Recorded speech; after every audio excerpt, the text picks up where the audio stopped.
The Lord be with you. And with your spirit. A reading from the Holy Gospel according to John. Glory to you, O Lord.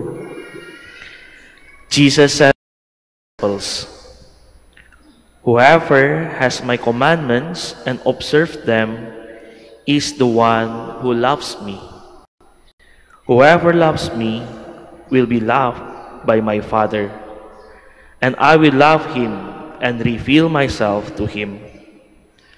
Judas, not Iscariot, said to him, "Master, then what happened that you will reveal yourself to us and not to the world?" Jesus answered and said to him, "Whoever loves me will keep my word, and my Father will love him, and we will come to him and make our dwelling with him.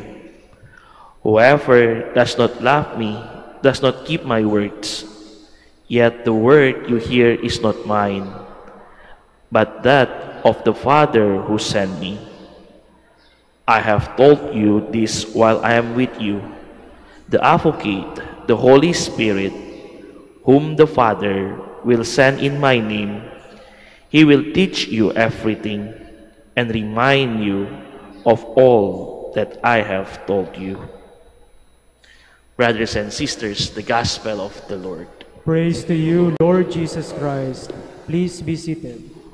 Good morning and welcome to the Minor Basilica, Our Lady of Rosary of Manaoag. Mga kapatid, mahirap maging follower ni Kristo. Mahirap sumunod sa ano bagay sinabi ni the Lord. In the first reading, we listen carefully kanina. Hirap na hirap si Paul and Barnabas. Paano, when they start to proclaim the good news, many things happen. Hindi maganda, mahirap. It's difficult if we want to follow Christ. Bakit? Remember, even Jesus said to us in the Gospel, "If you want to follow me, take up your cross." Una-una, you should take up your cross. Hindi yung maganda, hindi yung good things He offered to us. The first thing He offered to us, to take up our cross. Pero yung tanong, bakit? Bakit Paul, Barnabas, and all of us still follow the Lord and still want to become His disciple? Yung answer is in the Gospel. Because we still love the Lord. Katulad kahapon, sa Gospel, sinabi, if you want to follow the Lord, you should love as He loved us also. And the Gospel today, He strengthened us again. If we follow Him and love Him, He will send the Paraclete for us. The one will safeguard us. The one will help us to say something good and remind all what to us. Mga kapatid, I really like to reflect in the first reading. We know Paul and Barnabas is the apostles to the Gentiles. Ito na yung make us a Catholic. Ito na yung show us we are Catholic. Because the Catholic's word means is universal for everyone. Remember when Jesus told the disciple to make disciple to everywhere, because it's not too exclusive just for us. Everyone to show and to learn about the good news. Everyone to receive the love of the Lord.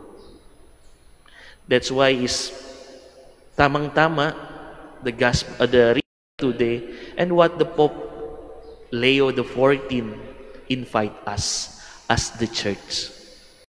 The church should welcome everyone.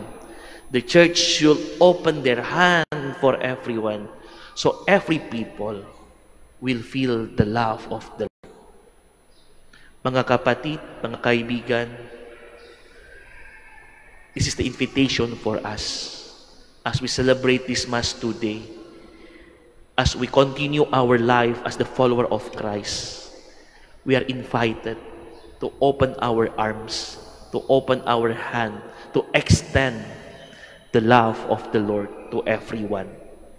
Remember, the church is not exclusive. The church is not the museum, the showcase of the good things, but we need to do something good also to others. As the late Pope Francis said also, the church is the hospital when we receive those people who are sick and need mercy. So in this Mass we pray, so we can show that love to others and to share also the mercy to others who come to us, so they experience the love of the Lord. Amen.